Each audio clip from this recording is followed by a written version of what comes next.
Hey friends, I'm getting ready today, so I figured I'd bring you along with me. I am meeting up with Allie and Alyssa later to do some podcast stuff, and I need to go run some errands beforehand, so it's going to be a lighter look. We might record a podcast episode today at Alyssa's house because we weren't able to get into the studio this week, so I do want some makeup on, but it is like one of the hottest days we've had. There's like heat alerts out, so I'm going to go somewhat basic with my makeup. I say that because I realize everyone has different ideas of basic. All right, so I saw this on Alexandra Rodriguez's channel, Color Shield. It's expensive by Color Science. It is $50. It's a 50 SPF sunscreen that does like have ability to change tones. So it comes out white, but you can see little specks in it. And then as you rub it in, it changes tone. And it feels like a lotion.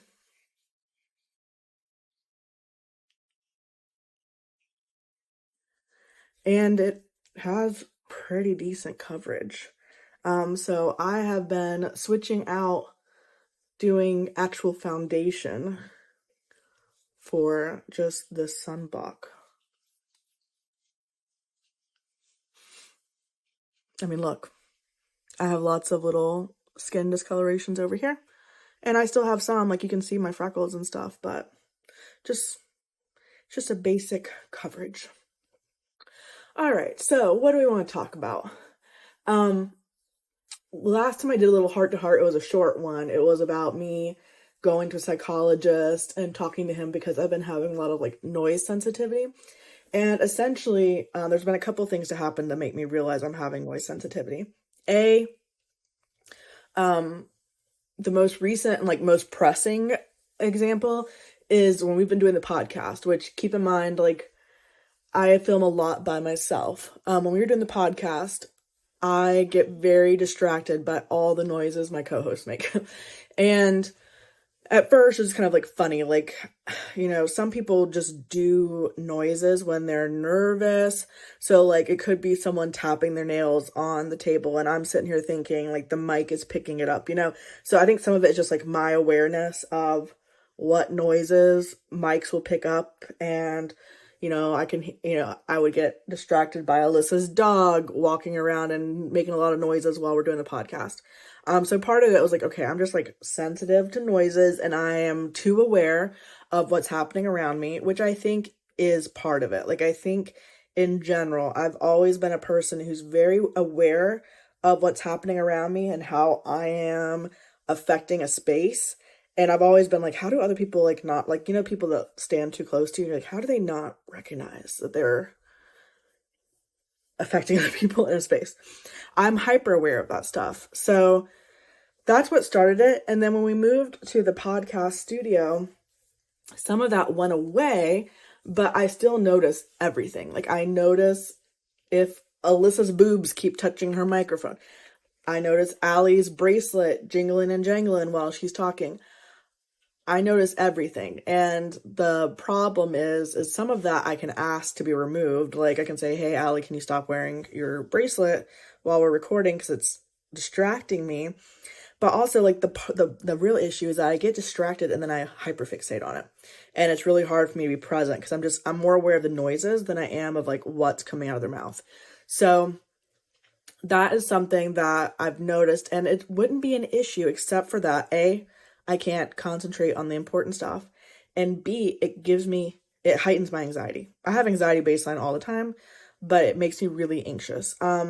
And when I was sitting there talking about it with some different people, I also realized that like in the recent history, like the last 6 months or so, times where I felt anxious and almost to the point of a panic attack are times when there's a lot happening to my senses, visually, hearing wise, etc. Like I had a panic attack on Halloween when I was at a bar and they had smoke machine going, lights going, a lot of loud music, and I was playing pinball machine with all the lights, and I had one of the worst panic attacks I've had. Like I got physically ill from it. I thought I was going to throw up.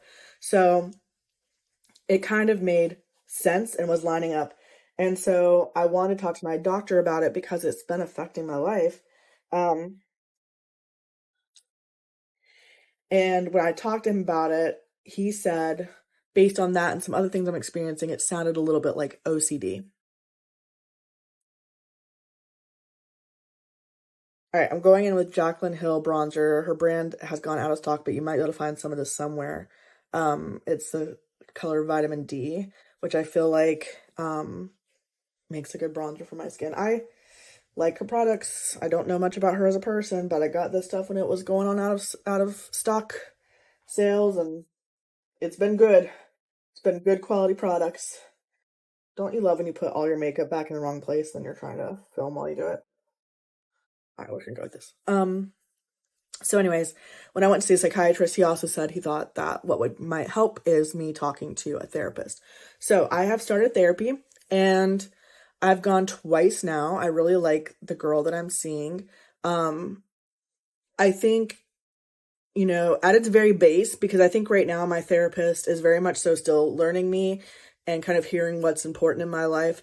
At the very base of it is putting aside time each week where you are attending to your emotional and thought needs. Like, she's there to help me, and it is an hour where my needs come first. And as someone who often minimizes my emotions or my needs in a situation because I tend to feel like other people have bigger needs than me, or more important needs than me, I think just having that time to do it is an important experience for me. And the first session was really interesting because, she was just trying to get at kind of what are the different things in my life that are causing me anxiety. And then she also wanted me to prioritize what I wanted to work on with her, because like we could spend time going down the OCD route, or there might be other things that I wanted to prioritize. So, what I love that it is guided by me, like I get to decide what is most important. I find it very empowering so far.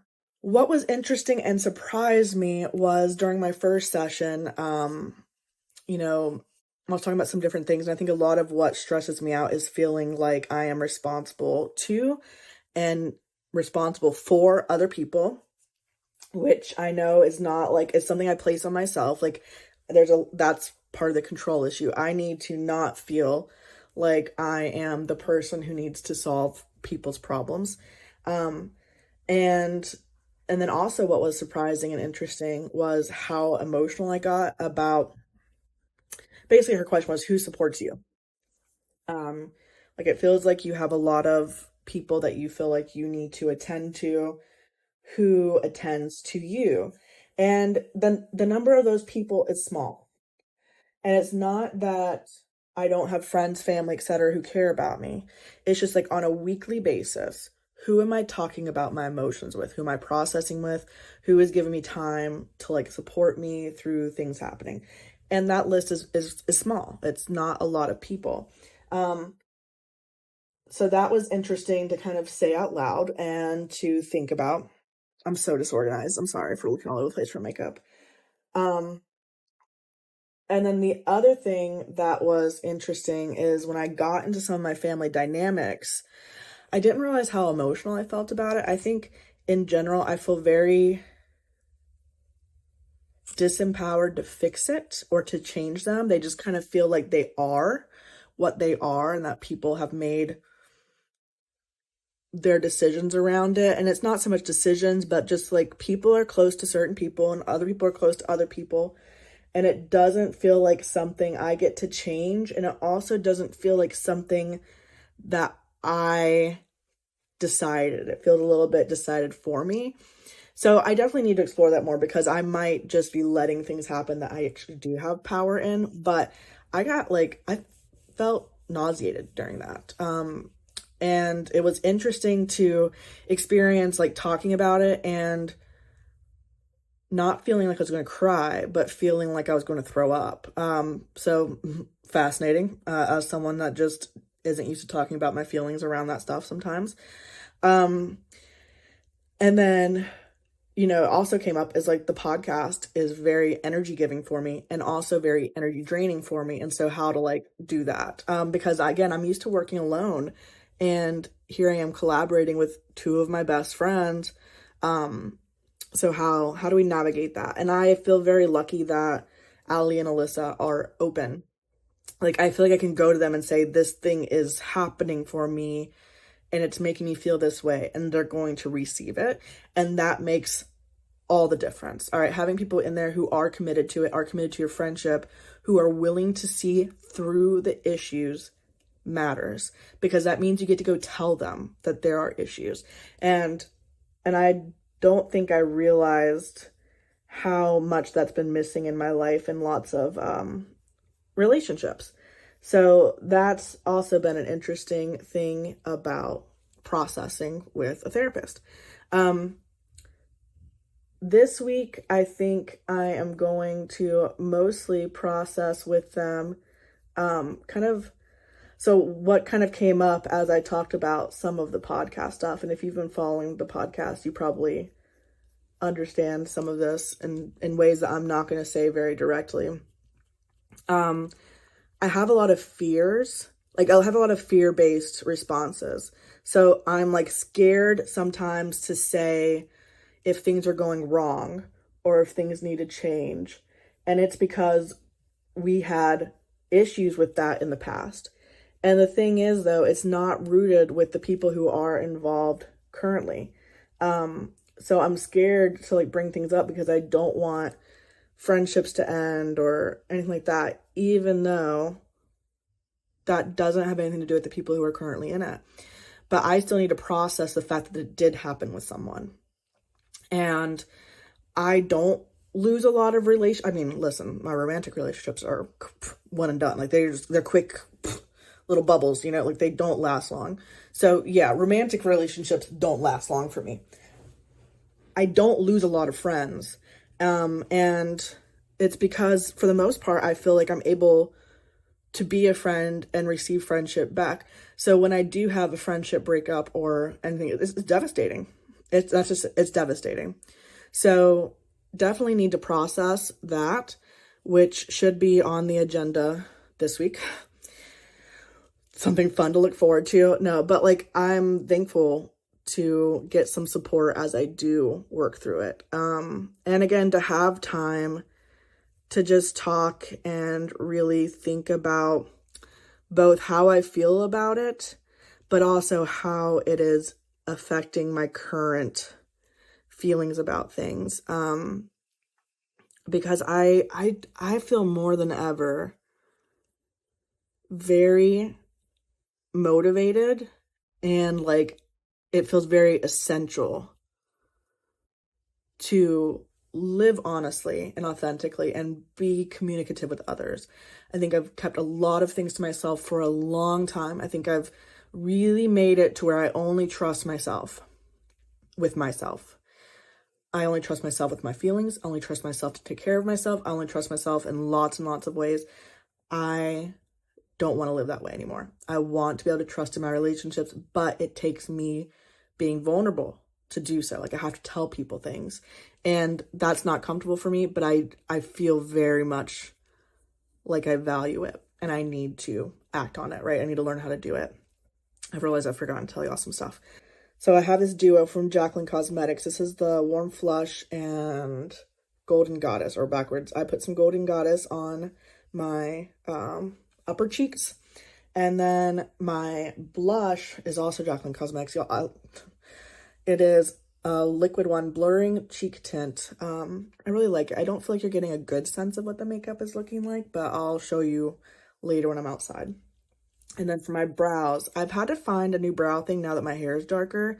This is ColourPop's brow pencil. I do like that it's not like red tinted, but I will say it can be a little strong. So I have to, kind of go in on the bottom and then move it up. And sometimes it's still a little bit like, it might be a little bit intense for some people. I think I'm okay with what it looks like today. I have a new mascara that I'm trying. I saw it online. It is Curling Iron Mascara Judy Doll. It looks like this. It's like, the whole thing is like, it looks like it's just a iron bar with ridges in it. And it has little fibers on it. And unfortunately, I'm just on my phone camera, so, you know, you're not gonna get the best. But yeah, I'm gonna try that. I've done it a couple days now. I like it. It really stays on your lashes, almost a little bit too much when you're trying to take your mascara off. But so anyways, that's how therapy's going. And I feel happy and proud of myself for taking things head on, and also realizing, like, also just like acknowledging that I'm an active participant in all of it. I think the thing that I struggle with most is people who don't acknowledge their active participation in building relationships and stuff. Like, it's on all of us. It's on all of us to show up and do the things. And so I feel happy that I am in a place where I am actively doing that and using my resources to do it. On the podcast channel this week, we did an episode about my dating, and I'm gonna be honest, I think it's the funniest episode we've done. It's the funniest. And just their responses, because like I put up images of like dating conversations I've gotten. We look at my dating profile, like I think it was hilarious. And there were some moments where I was just cracking up because they're both in relationships, and granted, Allie's relationship I think is maybe it's 2 years. I can't remember how long her and James have been together. But like she wasn't single for long before meeting James, and I don't think she was even actively dating when she met James. She just happened to meet him and like fall for him. So they haven't experienced the online dating scene like I have, because Alyssa met her husband at like in college, you know? And it is very different dating as a 30-year-old online. The dating scene is not the same as like a 22-year-old's dating scene. So it was funny to go over things and see their reactions. If you haven't checked out the podcast channel yet, I do highly recommend, because we're just having different conversations than I get to have over here, or I do have over here. And I get that like y'all are used to me and my personality might be a little bit different when I'm with my friends, but I hope you will stick around and kind of see, you know, differences. Like, I'm multifaceted, and when I'm in a space where I can be honest with my friends, it might bring out a different part of me, and I think it's fun and useful and all that stuff. We filmed that maybe 2 weeks ago. Since then, dating continues to be confusing in terms of like guys talking to me sometimes and not other times, and disappearing after a couple days. I mean, that just is the culture right now. And yeah, I just kind of feel like I will explore as I want, you know? I'm not in a rush.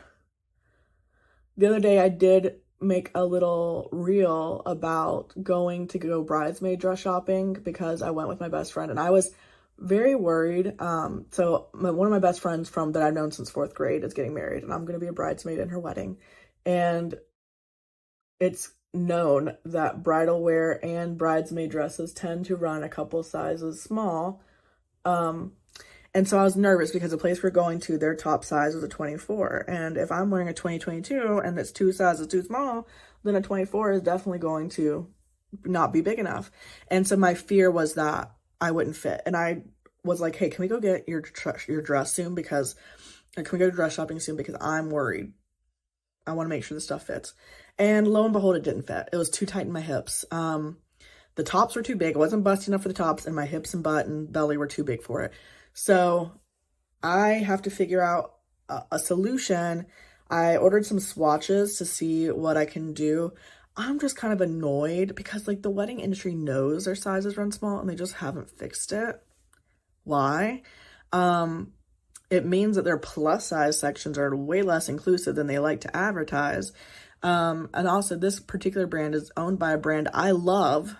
They're all part of the same world, and they sell plus sizes that run large. So I'm like, you know how to make a dress bigger, because I buy the medium plus size in their stuff. So I'm just like, okay, you can do bigger garments because you have obviously done it for this other brand. Annoying. I really am annoyed. I'm gonna go in Jacqueline Cosmetics highlighter now. I'm really annoyed, but it's a reality of being plus size. No one escapes free. Like, we all are going to have these moments where we can't find the clothes that we need. And it just so happens that like, when it comes to occasion wear and bridesmaid stuff, like we really get the shitty end of the stick there.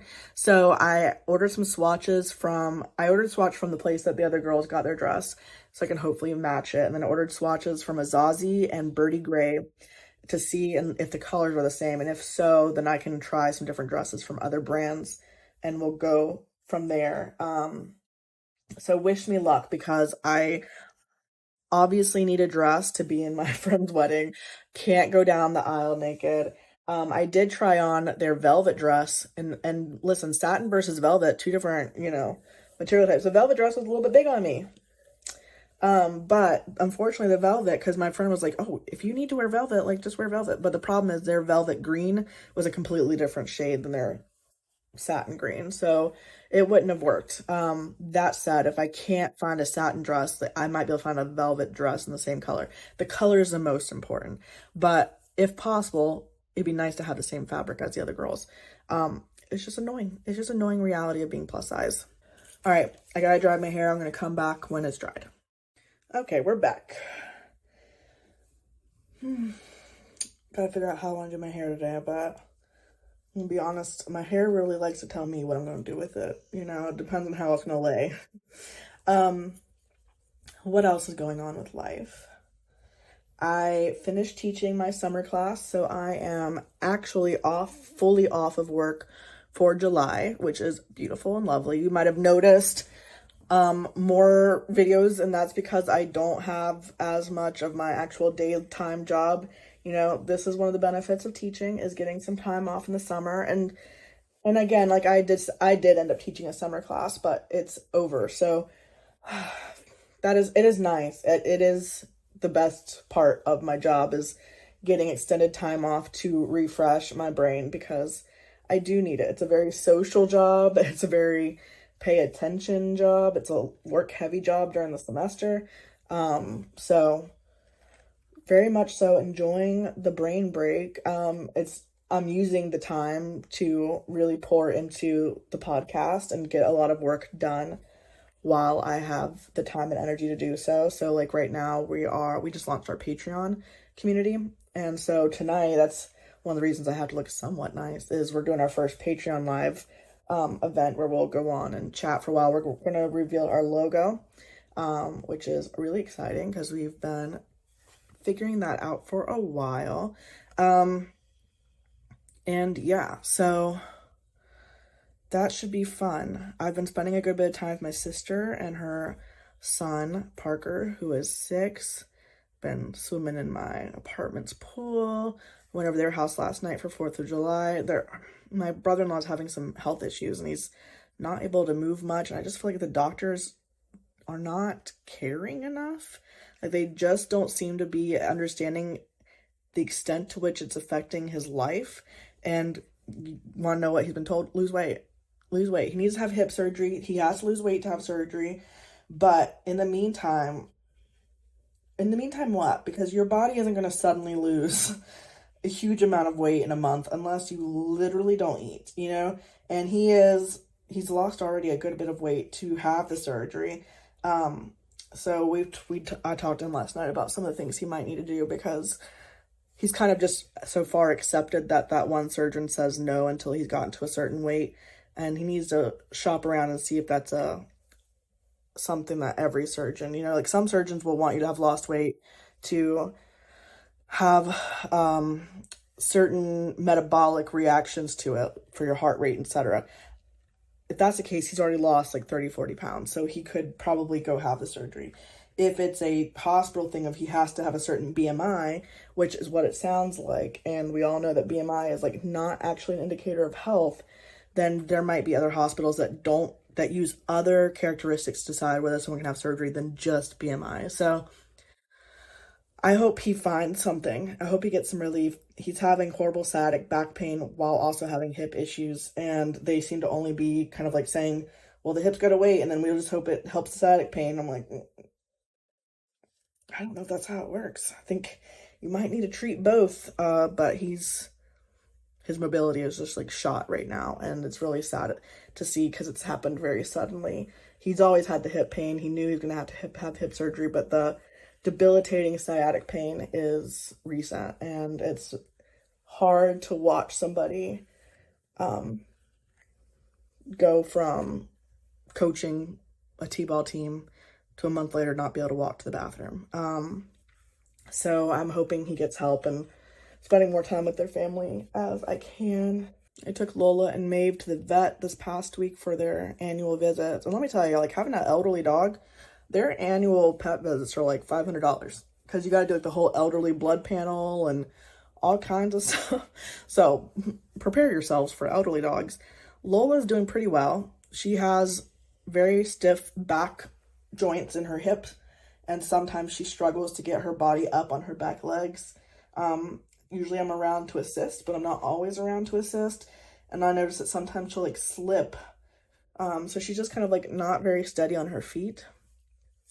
So they did her blood work, and once we get the results back from that, we can discuss if there's like medication she can go on. There's a lot of like nerve blocker type medication to help her with her pain levels so that she's able to move more freely. But it essentially just stops her from feeling the pain. It doesn't actually resolve the pain, but the doctor said that's because she basically has arthritis, and there's no resolving arthritis. She's almost 14 years old. She has arthritis. So it's really just making sure she's feeling good enough that she can move around and not, lose her mobility as a dog. So we're going to get that taken care of. Maeve was actually a perfect little angel at her appointment. Let the doctors touch her, move her around, do all the things they needed to do. So some cats, go into like fighting mode. Maeve goes into I'm a baby mode, which honestly is helpful. She does not like being in her carrier in the car. But we can handle that. That is just something we can handle. Okay, do we want to do a side part today? Hair, side part. I feel a little bit like a business professional. Middle part, which I also don't like this because then I feel like, I don't know, why do I feel like Beethoven even though this was not Beethoven's hair? I just feel, but see, then I do this and I'm suddenly okay with it. Y'all, hair is weird. I'm gonna do a middle part. Hair is weird. I'm very, I lost a lot of hair. It's growing back, but not, to what it was. And it's probably, I don't know if it's my biggest insecurity. Yeah, it's one of my biggest insecurity right now. We put a lot of pressure on ourselves with hair, but also I think we just know that everyone notices it, or at least we think everyone notices it. Do I go around noticing people's little balding spots? No. No, I don't. So people probably wouldn't notice mine, but I notice them. I think I've talked about the fact that, like, okay, obviously I like shopping and I like clothes and all that stuff. I have decreased the amount I spend on clothes significantly over the years. But my pay has also decreased. I used to be in a leadership position. I took a step back because, quite frankly, in education, in higher education specifically, I don't have a PhD. So they pay me less to do leadership roles and they pay someone with a PhD to do those leadership roles. And so I just felt like it wasn't right that I was doing a role that the person before me and the person after me was getting paid significantly more to do. So I stopped doing it, but it still gave me personally a decrease in my paycheck. So I'm dealing with, like, I just make less than I made a year ago, 2 years ago. So I'm having to figure out what to do about it, because let me tell you what's not less, my rent. All right, I did move to a 1 bedroom to make my rent a little bit easier, but it's saving $200 a month. It's not a huge savings. And I still need to make more money to be able to live the life I want to live, do some traveling, etc. So this is Sevich hair shadow puff thing. All right, and I just put it on my roots, and you can see the difference between this, like, obviously this shows a lot more skin. So it really just kind of takes up, it like puts it onto your scalp so your skin is not showing through your hair so much, which gives the image that your hair is fuller than it actually is. Sometimes my part is not the best part in the world and I could use a little bit of finessing with it. Apparently I'm running out of space, but okay, finished it up. It looks good enough. Now I have a lot of thinning back here, and for that I use Topic, which is just hair fibers. You sprinkle it in like you're salt baying. I like to make sure I look with the mirror and see how it landed, because sometimes, you know, sometimes I actually need it a little bit further down than I anticipate. And then once I'm done, I just do a tap it in so it goes down into the roots. It's not sitting on the top of your head. And it can sometimes leave a little bit of stuff on your hand. So afterwards, just take my makeup wipe and remove that. It basically does stay on your head after that. I mean, listen, I'm not going to have some guy rubbing his fingers to the back of my head. If he did that, would he maybe come out with a little bit of smudging from the makeup? Probably. So if you want to rub my head, just be prepared for the consequences. Anyways, that's the stuff happening with my life right now. I recently found this auction app where I have been a little bit buying too much stuff, which, you know, again, reasons why I need to look for, or this is what I was going to say with the whole, like, I need more money. I'm going to start probably doing like DoorDash or something. I'm going to figure out something to make us a little bit more money. If you know something that's really easy to do on my own schedule, drop it in the comments, because I've thought about DoorDash or Instacart or something, just something I can do easily for a couple hours a day to earn a little bit of extra money, because I think getting an actual part-time job on top of my full job, on top of the podcast and all that stuff is too much, but something I can do when I want to do it could work out for me. And am I annoyed that like my full-time job doesn't pay me enough to like live peacefully? Yes. Yeah, I'm annoyed, but this is actually the reality of most Americans, is that we have multiple jobs. So it is what it is. But anyways, I'm going to get dressed. I'll show you the final look.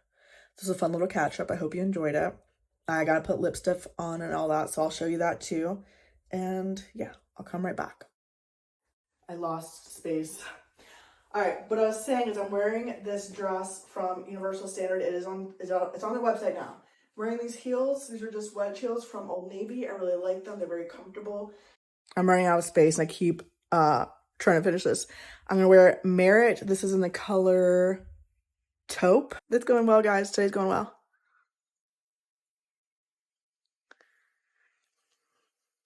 It's honestly just a good gloss with like a natural color. All right, and now I'm gonna go out and do my stuff. So it was great catching up. I hope you enjoyed this video, even though I'm a mess. I'll talk to you later. Bye.